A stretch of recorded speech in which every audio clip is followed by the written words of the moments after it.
verification of meeting posted. This meeting was posted in accordance with all open meeting laws. Attendance roll call. Chris? Here. Here. Terry? Here. Lori? Here. Kevin? Here. Tracy? Here. All right, thank you. We have a quorum. And if everybody could stand, and Chris, can you lead us in the Pledge of Allegiance? Pledge allegiance to the Flag of the United States of America, and to the republic for which it stands, one nation, under God, indivisible, with liberty and justice for all. Thank you. All right, moving on to motion to approve the agenda. Any discussion? All in favor say aye. Aye. Opposed? Motion carries. And we move on to number 2, recognitions. All right. Well, it is once again my privilege for the 4th time in the sport of cross country to recognize Ella Anschutz for her incredible performance at the WIAA State Championship meet. Was chatting a little bit with her beforehand. Usually it's pretty special if you get a chance to recognize a student one time in their athletic career. To have that opportunity 4 times in a single sport is absolutely insane. And this will be your 7th time being in front of our school board, being recognized for these type of performances. I'm wondering if we shouldn't get you a name placard and perhaps a seat up here with us if you're willing to stay a few more years. I'm open to it. There's a lot of space at this table. Yeah, I'm pretty lonely up here. You can Yeah. right here. And as much as we are excited to recognize you for this incredible athletic accomplishment, had the privilege to see you at the D1 scholarship signing, where she'll be heading to the Badgers next year to continue her career in track and field and cross country. The athletic success is one thing, but to do so with such dedication to our classrooms and to being an outstanding human and role model in our building, as much as it's fun to celebrate these just incredible accomplishments, I hope you understand the ripple you've had in our school system, and it's not just at the high school. Happened to be at a cross-country meet here, and there were a lot of younger students here, and when you would go by, the number of our younger kids like, oh, that's Ella, that's Ella. You are truly a role model in every sense of the fashion, so thank you for your incredible work. If you wouldn't mind coming up, we'd like to present you with a certificate.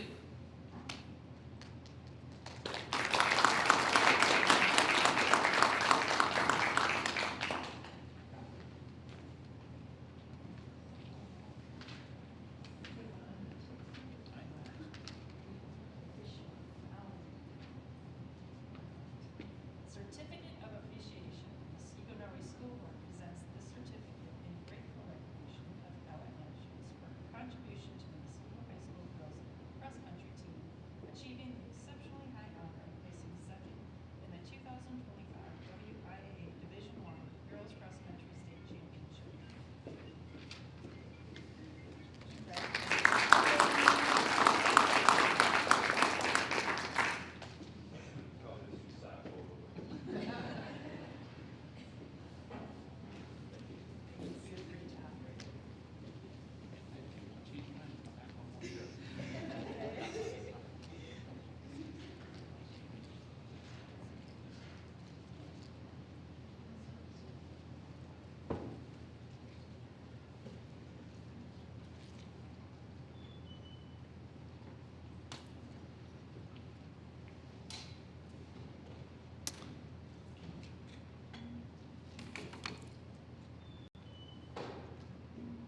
Our next recognition is our WASB Honor Roll recognitions.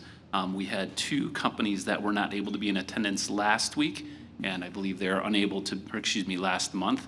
And unfortunately, I don't believe either are here. The Lalacatas, I don't believe are present. Nor is Husky Tree Service. But we would still like to honor them with a recognition of what was submitted by our board members for their incredible service to our school district and community. So, Ms. Boyer. Husky Tree Services has been a dedicated supporter of Muskegon Norway School District, providing essential resources to enhance student and staff environments. This past year, they efficiently managed storm damage, keeping playgrounds, paths, and entryways accessible, minimizing disruptions. More than a vendor, Husky Tree Services is a true community partner committed to creating safe, welcoming spaces for learning. Their contributions reflect a deep investment in our school's well-being. and the other is Tony Lalicata Cement Contractor. They have been a dedicated supporter of Muskego Norway School District, showing a strong commitment to students, staff, and the community. Over the past year, their contributions have extended beyond professional services, significantly impacting Muskego youth through generous sponsorships and active involvement in school initiatives. Their leadership exemplifies hard work, community pride, and partnership, highlighting the vital role of local business and public education. Their efforts create a culture where students feel valued beyond the classroom. So thank you to both of those. All right, moving on to public comment, and there is no one signed up to speak, so we will move on to consent agenda. Motion to approve consent agenda. Is there any discussion, or does anybody want something removed for individual consideration? You? No? All right, all in favor say aye. Aye, opposed? Motion passes. Student representation. Okay, hi guys. At the elementary schools, they're all getting super excited to have their winter concerts, which is a really fun opportunity for the kids to showcase what they've been learning in music classes and to kind of get the holiday spirit up. Lakeview also had their One Book, One School project with Dogtown, along with a bunch of other community service projects that were really awesome to see. Mill Valley's 12 Days of Holiday Spirit celebrations began on the 4th, which includes fun dress-up days for students and staff, and also promotes giving back to the city with donations to the Muskego Food Pantry and even some clothing drives. At the middle schools, Lake Danoon will be hosting a Winter Wonderland dance/open gym on the 12th. It'll be open to all students from Lake Danoon and Muskego Lakes, and it will include concessions, a DJ, dancing, open gym, and raffle prizes. At the high school, they're hosting their Career Day tomorrow, which is a great chance for students to talk to members of the community about jobs they're interested in and learn about the roles of their career. For clubs, Shrek the Musical auditions just ended with rehearsals starting soon. We cannot wait to see how amazing they do this year. And for sports, a few weeks ago we had the Division I and Division II athletic signing day. This year we had 14 students signing at these high levels, which we are so proud of. And winter sports season is now officially in full swing with boys and girls basketball and the wrestling team starting in the past few weeks. So yeah. Perfect. All right, that's it. Thank you. If I could just add a little bit to that, couple of things in there I really think stand out. Of those 14 students who signed Division I and II athletic scholarships, their cumulative GPA was a 4.2. I mean, when you talk about incredible, and yes, Ella was one of those students, but what an awesome reflection of a school system when some of your shining stars are not just shining on an athletic forum, but they're shining in the classroom first and foremost. And again, when your role models are people that really dedicate themselves in the classroom first, it really has a huge ripple for us. So huge thank you to all those student athletes and families that have supported them. And then just a shout out to Dogtown as well. That was a great book. If you didn't get a chance to read it, there's also a dog costume that can come along with that I also highly recommend if you're looking for a good opportunity next year. Moving on to the superintendent's report. All right, it is my pleasure to introduce our Lake Danoon administrative team to present their Eye on the Goal progress.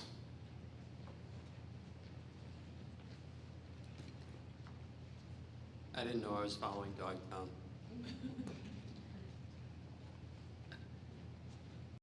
Well, welcome to Lake Danoon, home of the Timberwolves.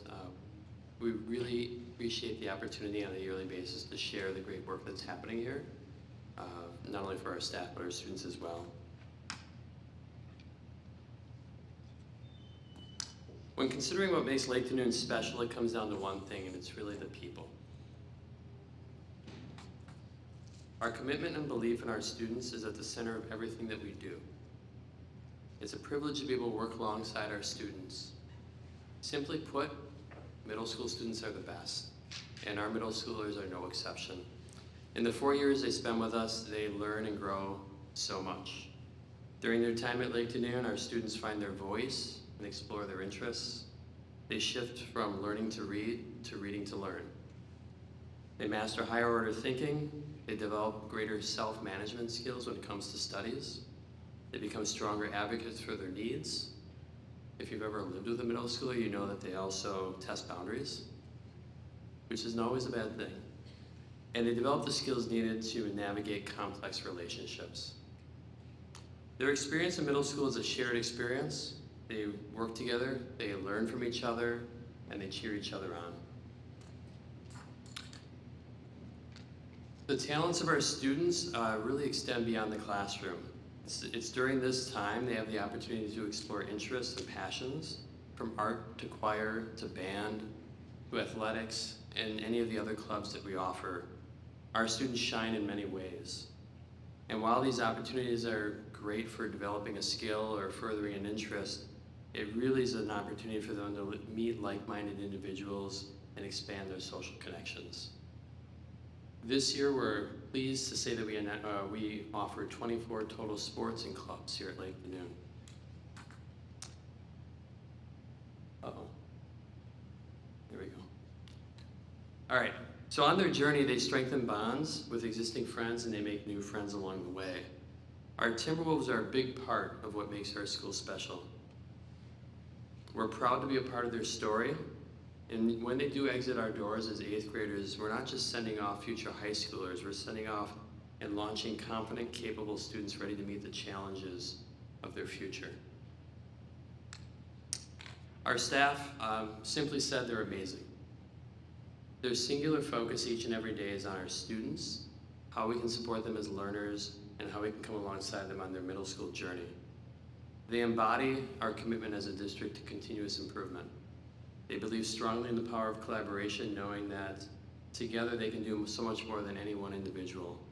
If you can see them on PD days, it's very common and to see them sharing ideas and putting their heads together around the next unit or the next strategy that we're learning about or practicing. If you came in to see a PLC meeting, you'd see them sharing expertise, coming around data cycles to see how students have done, and then planning next steps for students at all levels.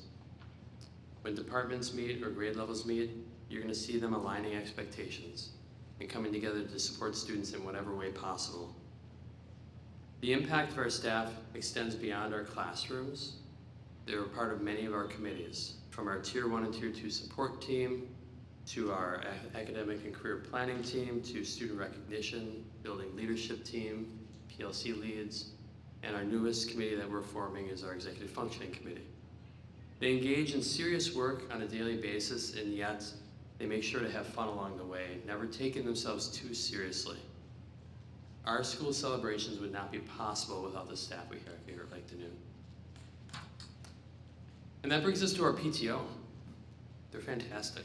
I mean, their singular goal is, how can we support your students? How can we support your teachers? How can we enhance the experience students have here at Lake Danoon?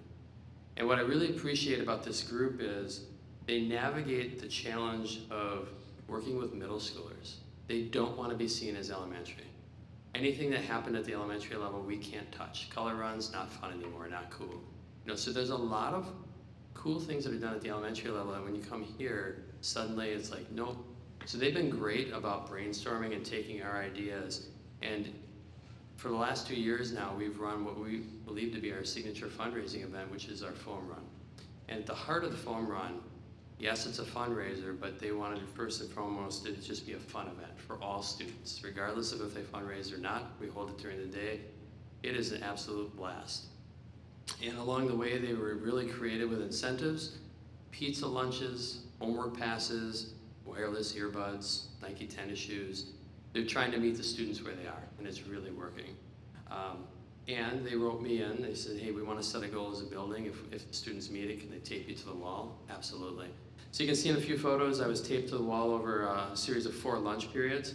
What's awesome about middle school is they're really creative, and they take the opportunity when it's presented to them. So you'll see I was rocking a different haircut that day. That was courtesy of an 8th grader. She knew I was going to be a little tied up that day, so she came up with a big smile on her face and a wig, and she just put it on my head, and I just had nothing I could do but own it at that point because I was a little tied up and unavailable. So a ton of fun, just having kids come up, tape me to the wall. The number of kids, keep coming up, big smile. This is for the times you call me to the office, just having a lot of fun. So with the fundraiser that we have, the PTO is working to, how can we enhance your school? You'll see up at the top there, we have our high top tables. in our library in a new learning area. That was from last year. Kids love sitting there. It just enhances the space. This year, they're looking to use the funds that were raised for an outdoor classroom, which is going to be fantastic. On top of the foam run, they do a great job of just spoiling our staff. On any given day, you can walk into the lounge and all of a sudden, boom, there were a bunch of treats, drinks, snacks on the counter. They call it stock the staff. And that surprise is just a welcome surprise to our staff, and they come in and see it. Stop in during Staff Appreciation Week in May, and they spoil us. You know, a meal every day, raffles, you name it. They go out of their way to show their appreciation for the staff. And while all of that is great, we really appreciate the fact that they're just cheerleaders for our school and the great things that happen here. So beyond grateful for the work that they do and the energy they bring to our school. All right, let's pivot to some celebrations.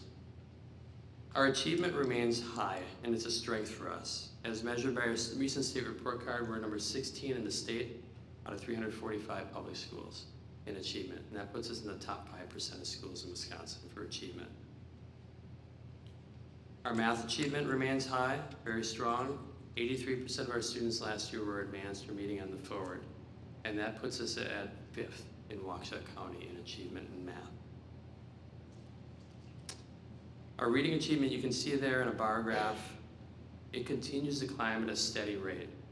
And we're really pleased to say that in the 4 years that you see up there in the work we've done, the number of students that are meeting or exceeding expectations on the forward exam has grown by 18% over 4 years. And each year you see an increase year over year over year.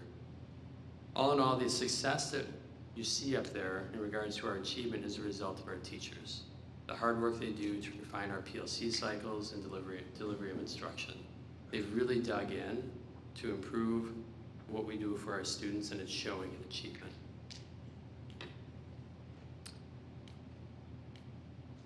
All right, another celebration, academic and career planning. We've talked about this in a number of school board meetings to evolve and work through. It really started with a group of committed teachers and staff that said this is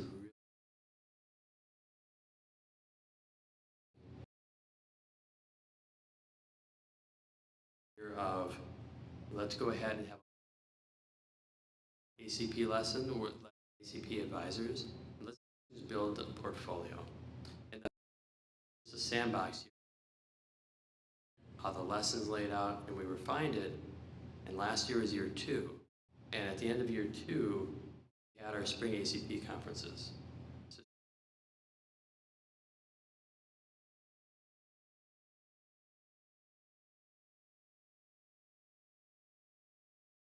Their one-word answer after school. How was your day? Fine. What'd you learn? You know,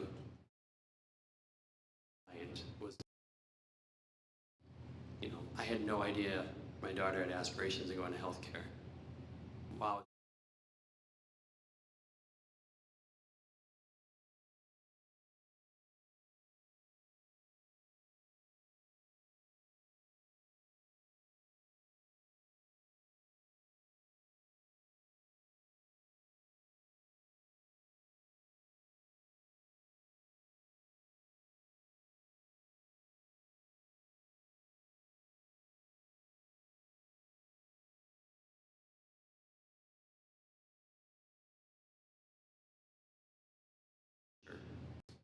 This piece around ACP, take a look at the item that parent responded to. My child has the opportunity to explore ways at school.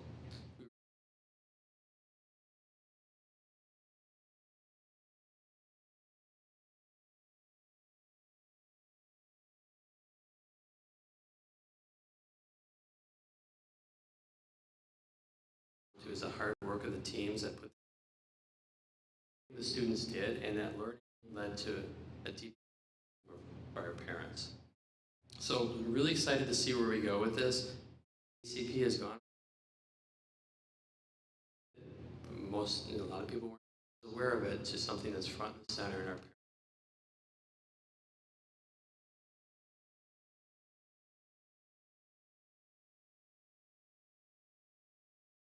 students come here, and they see Lake Noon as a place where they feel like they belong and they're valued.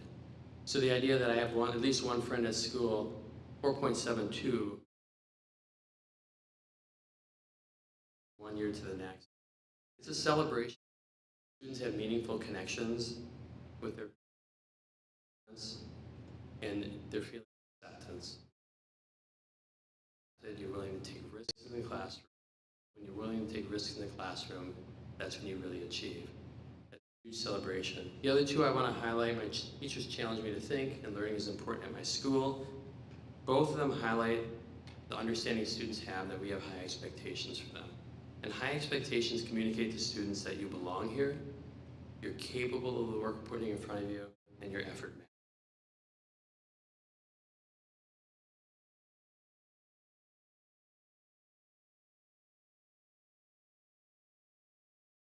Finally, reinforcing routines and a theme that we've talked about each of these board meetings.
Worked hard, got my work all done.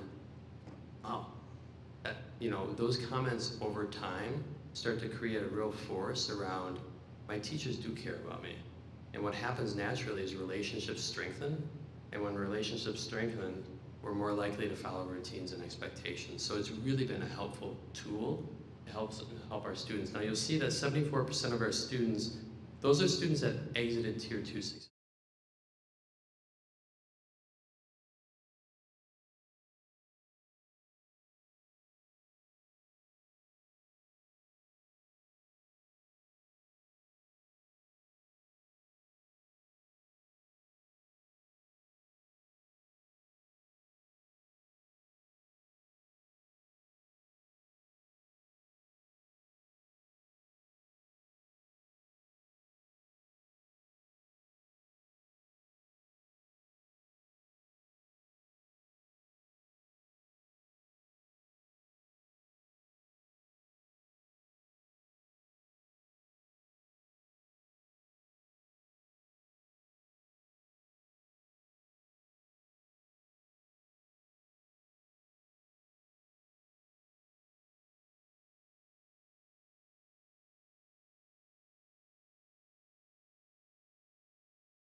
a little bit differently. We looked at it with our leadership team and our PLC leads, and what we looked at for each student was a combination of where's their achievement and where's their growth, and how do the two correlate?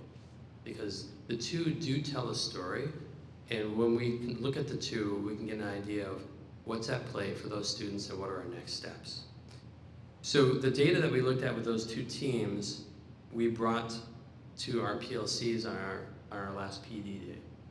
And we had our PLC teams analyze the data. We had them analyze it 3 different ways.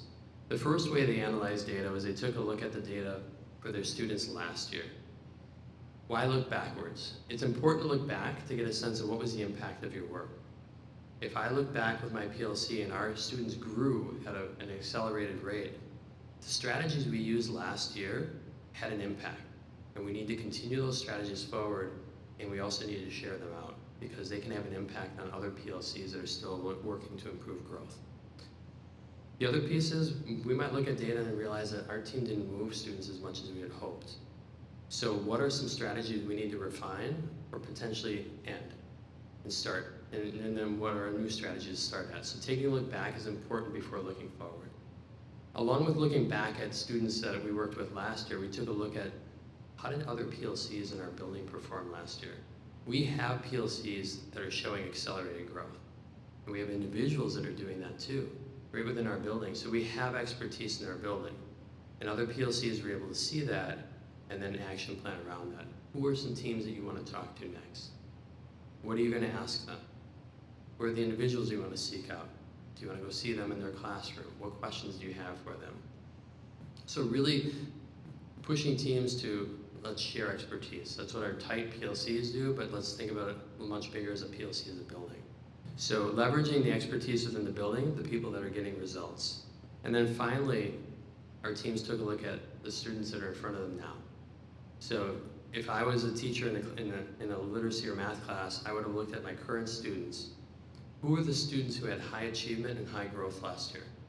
Those are the students that I need to make sure I continue to deliver rigorous instruction to and push them forward. We have to keep them moving upward. Who are my students that had high achievement but low growth? I need to dial in on them. Are they engaged on a daily basis? How do I ensure that I'm engaging them? How do I make sure that they know what they're doing and why they're doing it each and every day? And I need to make sure their instruction is rigorous because they can get to proficiency easily. That's great. We gotta push them further too. So making sure we dial up that rigor. The other piece is, okay, I might have some students who are not high achieving yet, but they had high growth.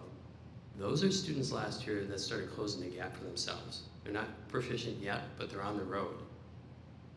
Who did they work with last year, and what can they share about the work they did with that child? It could be around relationships, it could be about instructional strategies. It's hard to say. We need to reconnect with those teachers to figure out what was happening then and how do we leverage that moving forward. And then finally, the other group would be, okay, these students are not achieving yet, and they have low-end growth.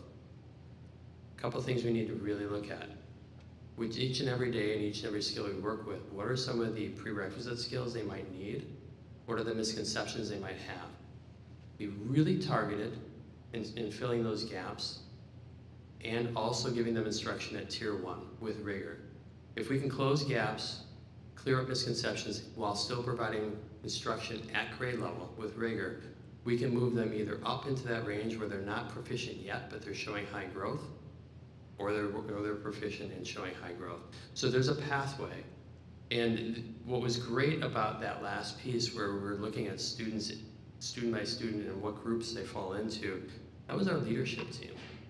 As we talked to the leadership team, we shared data with them. They said, I need to see students that I'm with right now. I want to know who's in front of me right now, and I want to get an idea of which area they fall into, because there's some actionable steps I can take with them right now. So we're really excited about that piece. We also benefit from strong collaborative relationships, our teams at Lake Noon along with the teams at Muskego Lakes, allowing us not only to learn from their successes, but we learn together on PD days and on other days when our teams connect. So there's a real strong connection between the two buildings where there's learning that goes back and forth. As we've looked at the data and we've looked at what's worked for students, we've noticed that those students that are achieving at a higher growth have higher levels of executive functioning. That's led to some increased independence and student agency in the classroom. They reflect at a higher level, and they have a stronger ability to attack rigorous work. So one of the pieces we're looking to do this year, in addition to everything I shared already, is we've put together a group of people where we're going to start digging into the idea of developing a comprehensive approach to executive functioning at Lake Noon. The idea that if we improve executive functioning at Lake Noon, we can improve things like working memory. We can improve things such as avoiding distraction. Things that will keep students from missing out on instruction, but now tuning into instruction. We can also work on, for our students who are already proficient but maybe not showing the growth we want yet, how do we help them handle a more self-directed environment? When a teacher's working in a skill group, how do we have students who are self-directed and self-motivated to know, like, here are the things I need to do and here's why I need to do them? And how do we create high rigor tasks and improve their ability to work with those? So we know that rigorous instruction drives student achievement.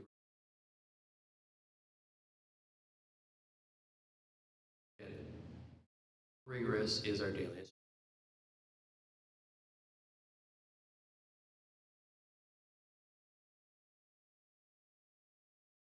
difference as well. And we are taking necessary steps to continue our work in improving student growth at Lake Noon. And I want to just by sharing how great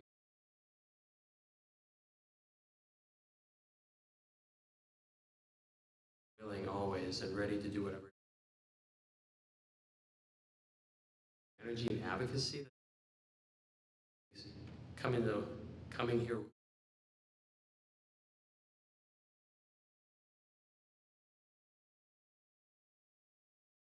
Their input informs our decision making, and their involvement is greatly appreciated. And then finally, to the school board, thank you for your support, not only for our system, but for Lake Noon. It's appreciated more than you know. So again, thank you for the opportunity to share a state of where we are at Lake Noon. Any questions? So I was just curious if you talked about all the great things that you're doing within this organization, within this building. Yep. Do you also collaborate with Muskego Lakes at all with some of your learning, because just to see if there's some things that you can take away from their building? Yep. Yeah, for sure, we do. It's a combination of structured collaboration and then more informal. So structured, our last PD day was a vertical day, so I happened to be working with our 5th grade ELA team, the Muskego Lakes 5th grade ELA team. We had cross middle school collaboration that whole day. But then on top of that, we've had teachers reach out to their PLCs informally to get a sense of what's happening. Our coaches collaborate, if not on a weekly basis, certainly bi-weekly basis. And sometimes it's through structured district meetings, other times they're just setting up their own meets to talk about how are you moving students. I just saw the latest data, tell me about your 5th grade, or tell me about your 6th grade. I was on our PD day, I was going around just working with teams, and I was talking with our 8th grade math teacher, and she's like, I want to get over there. I heard, when we were collaborating this morning, I heard some of the things that they were talking about. I'd love to get over there to see some math in action and to see their PLC. I'm like, awesome, let's work on making that happen. So at the teacher level, at the coach level, and then Rachel and I collaborate all the time. Sometimes, again, formally at LT meetings, and other times it's morning phone calls, afternoon phone calls. Just what are you doing? What do you think of this? So ton of collaboration. The lines are wide open, and the teams are really engaged with each other. Yeah. And is this grade, this 8th grade the one that you started with when you first started here? That was last year. That was last year. Yeah, that was a great group. Not because it was the first one I worked with, but honestly, what was great about that group was they were the first group that, we talked about the changes in routines and expectations and some of the things that we rolled out that year. That's all they knew, and it really showed by the time they got to 8th grade and how they were as 8th graders, and hearing about them as freshmen and, some of the great things that are coming out of there. It was a special group for sure. Are you finding that any of any of the executive functioning areas are standing out more than others? It's something that we're looking at. We're really early in the process, but I would say independence is one. What we want to look at is independence as a global piece, but then we have to unpack what makes a student independent. You know, so there could be an organizational piece to it. There could be a stamina piece, you know, working memory or the ability to access tools. So that's going to be the step of our team right now. Is what we're looking to do with that executive functioning committee is mirror very much what we did with our ACP committee. Do a lot of learning first, and then do some dreaming and figuring out like what's our entry point. So it's going to be a multi-year approach, but we're going to look for our early entry points, and our ultimate goal with that committee is our teachers do great work, and they work incredibly hard. But if we can align our work around executive functioning, so a student who may struggle with it in 5th grade gets used to a routine, and when they get to 6th grade, regardless of the teacher, whatever they see from an executive functioning standpoint is familiar, that's a win.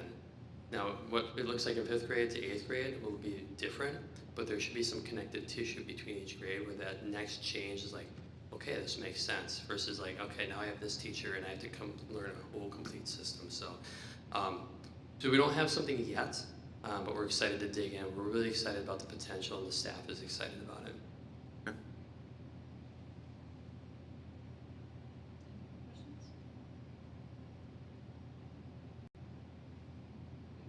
Thank you very Yeah. much. Thank you, appreciate it.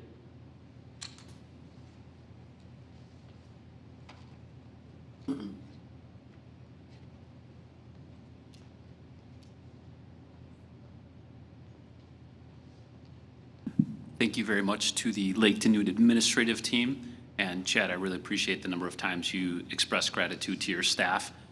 Every time I've been in your building, it's been inspiring to hear the different collaborative teams talking. The last vertical professional development day, where it was vertical in both Muskego Lakes and Lake Danube staff were talking in grade level groups. It was awesome to hear the energy and the excitement from both groups kind of learning together and sharing what things were similar, what things were different, and coming around like really what can we do that's best for kids. So excited about things to come. So a lot of great work happening there. The final item on the superintendent's report is just a reminder that we have our upcoming WASB State Education Convention coming up in January. If you are interested in attending that, if you could please let Lori know, and we will get you registered for that. But that concludes the superintendent's report. Moving on to other reports, President report. I don't have anything other than y'all have a wonderful holiday and Merry Christmas. We won't. I don't think we have any more meetings. No committees. All right. And thank you for having us and hosting. Dad, appreciate it. Clerk's report. 2 at-large school board positions are up for election in 2026 for a 3-year term, Robert Bowman and Jason Zimborski. The notice of the school board election was published in the Wednesday, November 12th, 2025 edition of the Waukesha West County Now. Interested district residents who are eligible may file a declaration of candidacy and campaign registration statement at the Educational Services Center, S87 W18763 Woods Road, Muskego, between the hours of 8 a.m. and 4:30 p.m. Monday through Friday, beginning December 1st, 2025. Deadline for filing is 5 p.m. on Tuesday, January 6, 2026. Primary election, if necessary, will take place on Tuesday, February 17th, 2026. The spring election will take place on Tuesday, April 7th, 2026. If any incumbent is not running for re-election, a written declaration of non-candidacy should be provided to the Educational Services Center no later than 5 p.m. on Friday, December 26, 2025. The term of office for the candidates elected at the spring election is April 27th, 2026 through April 22nd, 2029. Board member reports. Chris. Bob. Just to see if I Jason. I'm running for re-election.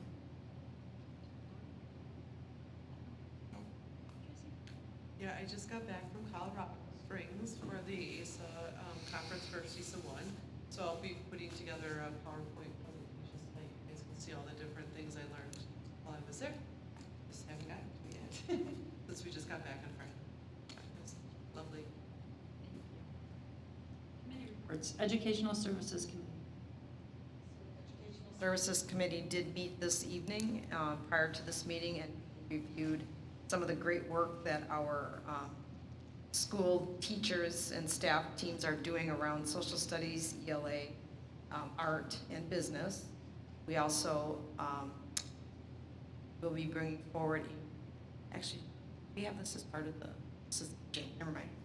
We'll be bringing forth the motion in January for the high school summer guidebooks, and then also some professional learning updates, what our teachers and staff and leadership teams are doing with their professional development time and their accomplishments. So big thanks again to Anita, who's been spearheading all of this, and her team and everybody else who've been working so hard to keep our district strong.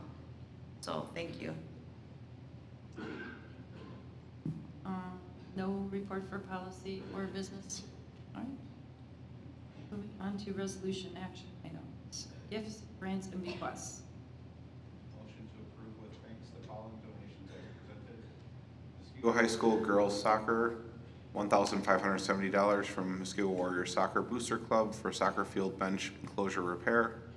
$3,500 from Muskego Warriors Soccer Booster Club for new team socks and practice jerseys.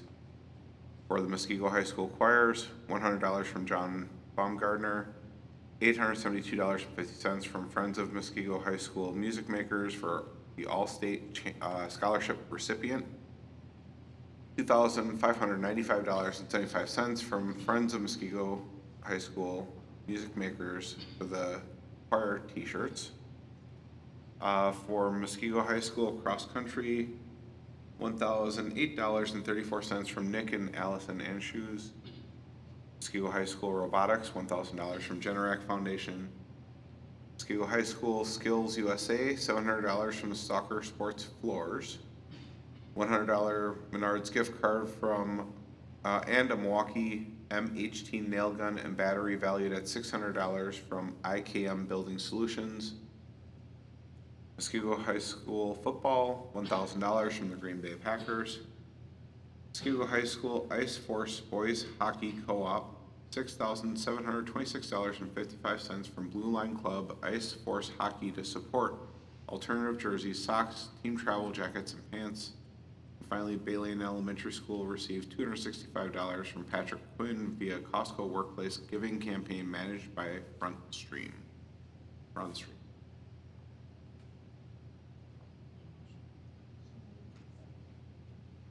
Any discussion? Thank you. All in favor say aye. Aye. Opposed? Motion passes. Then moving on to discussion items, which we actually have for the first time outside of committee, because I felt like this was the place to have these. So the budget calendar. So attached in board docs is the 26-27 budget planning calendar. It outlines all of the information as far as how our budgeting process will go throughout the year. Anything in bold is statute driven, and so you'll see that we recognize when the pupil counts are, when we have notice of non-renewals for staff, and then also it reflects the new timeline for the annual meeting to be held in September. All right. Next one is vacant land analysis.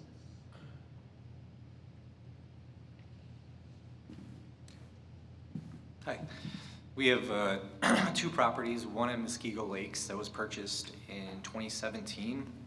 So when we built the school, we actually had to buy a house that was adjacent to the school so that we could get emergency services into the school from a route that's not the main drive. So we've been maintaining a home off of Highview Drive for 5 years now, or since 2018. In addition to that, the back half of Muskego Lakes property, which is separated kind of by a large retention pond, is vacant land. We currently lease it to a farmer that farms it for us. We're currently working through a land division process to delineate those properties from Muskego Lakes Middle School. And if there's appetite from the board, and if we determine it's feasible to potentially look into a development on that property. So right now, we are just going through the land division process, which would require city approval to approve that zoning to then be residential. After that, if the board had an appetite to sell the property or have it developed, we would have to come forward to you all to have a resolution to sell it. And from there, we would work with either developers or bidders or whatever process we'd outline to sell the land. And then you all would have to approve the ultimate sale of that land. So far, we're just in the exploratory work, working through all of that. There could be some environmental studies that have to happen, could be some pushback through the city or other avenues. So we're just doing exploratory work. The second property is at Mill Valley, and it's something we really hadn't considered before, but south of Fleet Farm and north of the funeral home, there's a large stretch of property there. Right now, there's a parking lot and a woods. And based upon Fleet Farm coming to town, there might be a larger value to having something commercial in that strip between those two properties. So again, just doing exploratory work. It would be pending city approval to rezone those areas. And really there'd have to be an ROI justification for us to make that move to do that. So we would continue to keep you all informed as we go through these processes. We'd also have to do an appraisal of the properties to see what the values are of those properties too. Would selling that house or that property affect emergency being able to get in that pathway? Yeah, no. We would go through the process to delineate and maintain that drive. In all likelihood, somebody might tear down that house and make it a roadway into a future neighborhood, which would then, the drive connecting to Muskego Lakes would then become connected to the road that heads back there. But we would need to maintain that forever Okay. in some fashion. Would the sale of the Mill Valley property remove emergency services, or will we have to put that in as part of it? Because it's kind of like an access point. I actually wish it was an access point. It's not, and the county won't allow us to designate traffic to come in that way, so they can only come into that parking lot. So really it isn't designated as an emergency access as is. I wish it was. Okay. Yeah. And they wouldn't, so we had to do it for Muskego Lakes. Is it because the way that the parcel's divided that there's no way to get a secondary entrance? Yeah, I think because Hillendale's north-south, you can come from both ways to get into the site. Okay, That really long drive in Muskego Lakes, that would have been the only point of access. Got it. And there's car and fire there. They Okay. have to have another way to get around. got it. Okay. Is there access to that back road, or is it closed off? The Muskego Lakes back road is permanent, is in a gate, a lock gate, so emergency responders have a key to the gate to open it if they need to. As well as you shouldn't. Jeremiah,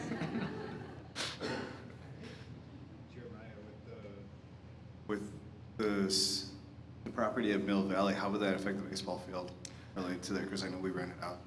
Yeah, we would try to keep it tight. When I met with the surveyor who's local here, trying to keep a legal outfield, and then potentially a fence might have to go in to separate that from the property.